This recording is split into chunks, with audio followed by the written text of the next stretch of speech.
Okay, grab your popcorn because this is not just a little celebrity hiccup. This is a full-on red alert meltdown. Meghan Markle just got fired by Netflix. Yes, fired. And not in some behind-closed-doors hush-hush kind of way. Oh no, this was big, explosive, public. A complete executive-level breakup that left heads spinning. It was chaos. After months of tension, missed deadlines, diva-level drama, and more on-set storms than a soap opera, Netflix finally said, "We're done." Meghan's jaw-dropping $100 million deal, gone. No extensions, no last-minute saves, no polite press release sugarcoating what went down. Just a cold, hard goodbye from the top dogs, Ted Sarandos and Greg Peters. This wasn't some creative disagreement or little personality clash. This was full-blown corporate warfare. Rumors say there were emergency meetings, outbursts. Meghan was literally calling Ted in a panic, begging him not to cut her off. But Netflix wasn't budging. When Ted says it's over, it's over. Now, was it just about ratings? Oh, honey, the with love, Meghan flop didn't help. Season 1 bombed, everyone saw the numbers. But the mess ran deeper than viewership. Netflix had already filmed Season 2, even throwing more cash into desperate reshoots. That's right, they tried. They wanted it to work. But it was Meghan herself who became the problem. Her behavior behind the scenes? Disaster. People working with her didn't just say she was difficult, they said she was insufferable. Constant demands, bizarre script rewrites, fights with producers over the lighting. She turned that set into a battleground. Even Ted Sarandos, who's seen it all, finally said enough is enough. And just like that, boom, deal terminated. But oh, you thought Meghan would walk away quietly? Please. The moment she got the boot, it was DEFCON 1. She didn't retreat to her Montecito mansion in peace. Nope.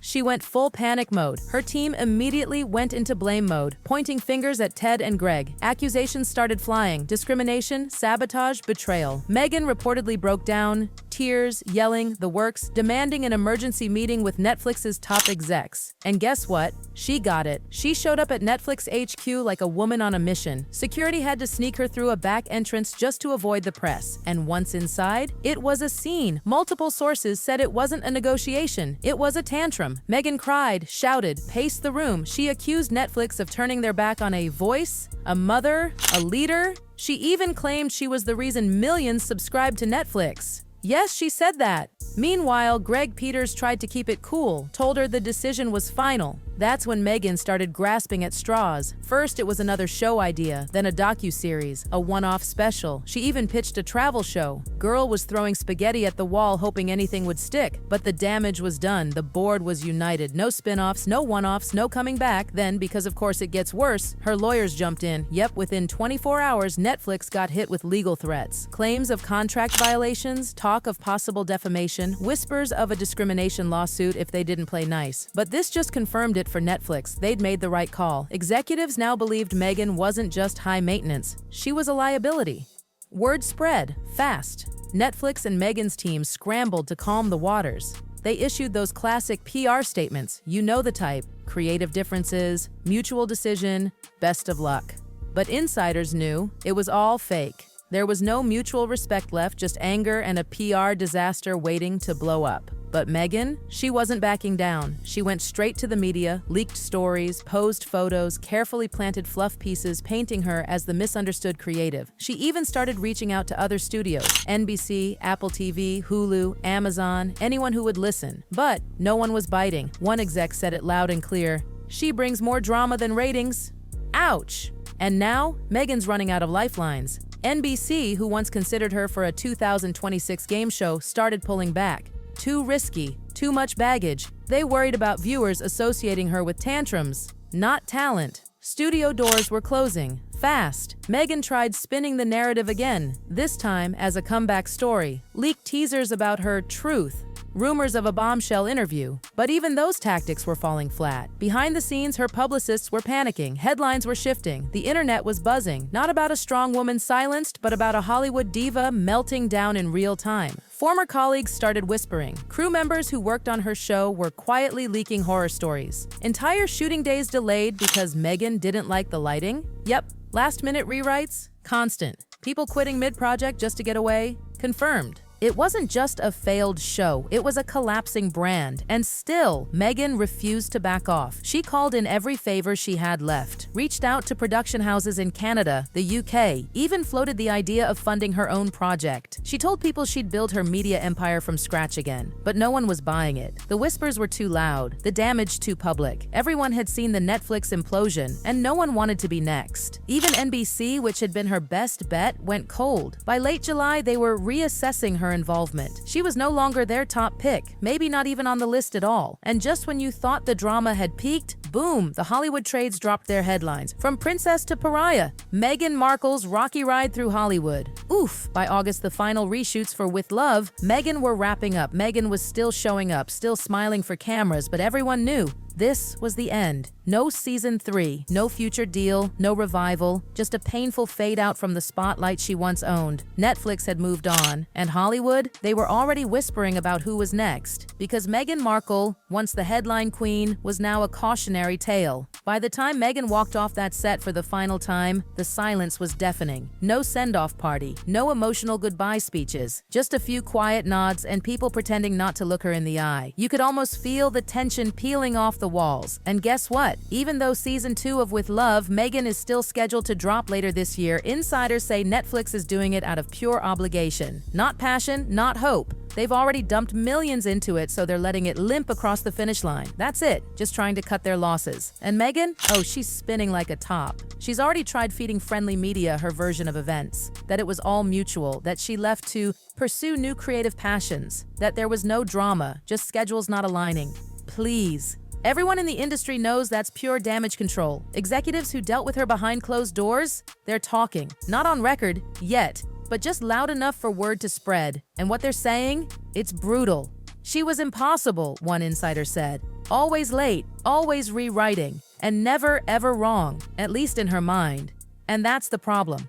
In Hollywood, ego isn't rare. But Meghan's? It reportedly swallowed entire meetings. Producers said she would challenge every creative suggestion just because it didn't come from her. Costume choices, lighting setups, even camera angles, nothing was safe. One crew member leaked that she once shut down filming for hours because a chair wasn't her color palette.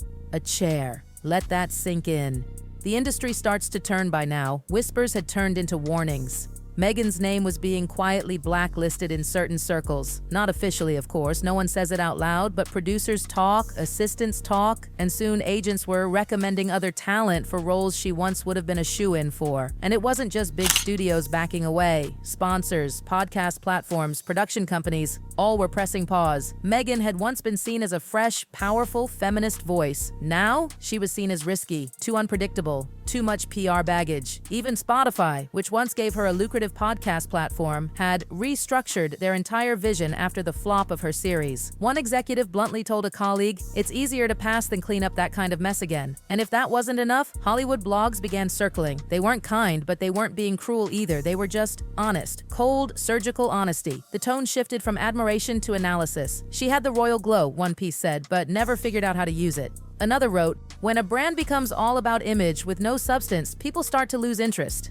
Yikes. And it hurt. Meghan's team knew they had to act fast, so they did what Hollywood does best. They rebranded. Social media was flooded with carefully posed photos. Her on a beach, her with a charity, her sipping tea while reading a feminist memoir. The captions, empowerment, renewal, new beginnings. But even fans could tell, and something was off. The comeback that wasn't still. Meghan wasn't giving up. She started reaching out to smaller, independent studios, especially ones based in Canada and the UK. She pitched herself as self-funded. No Netflix needed. She even offered to cover production costs if it meant staying in the game. But the doors weren't opening. They've heard the stories, a source revealed. It's not just about talent anymore. It's about what kind of chaos someone brings to the table. And Meghan, she brings a lot. It was like watching a high-speed car skidding on ice, still moving, but clearly losing control.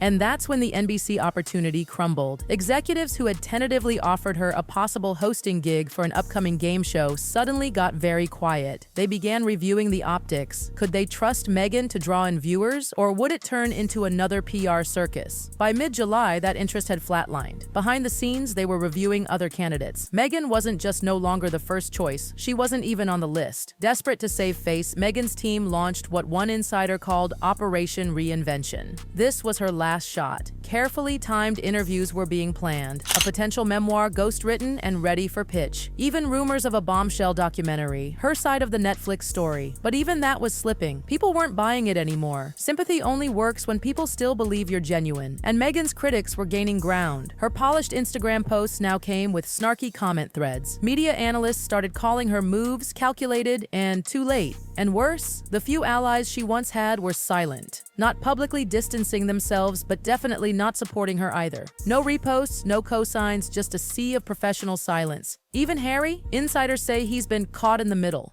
Trying to support Meghan, sure, but also trying to keep what's left of their brand from burning down. A source close to the couple said, "He knows this is bad, he's just hoping it'll blow over, but she's not letting it."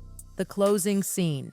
By August, Meghan was back in California, far away from the Netflix offices, far away from the closed doors in New York, and even further from her once bright Hollywood future. She showed up for the final reshoots of With Love, Meghan like it was business as usual, smiling, acting like everything was fine, but everyone on set knew this wasn't a revival. This was a curtain call, no new deals, no green lights, no buzz, just a woman trying to hold on to a spotlight that had already moved on. Even Netflix, despite their polished exit statement, had moved forward. They were already investing in new talent, new voices who didn't come with a hurricane attached. Meghan Markle, the former Duchess turned media mogul hopeful, was watching the empire she built quietly crumble, quietly crumble.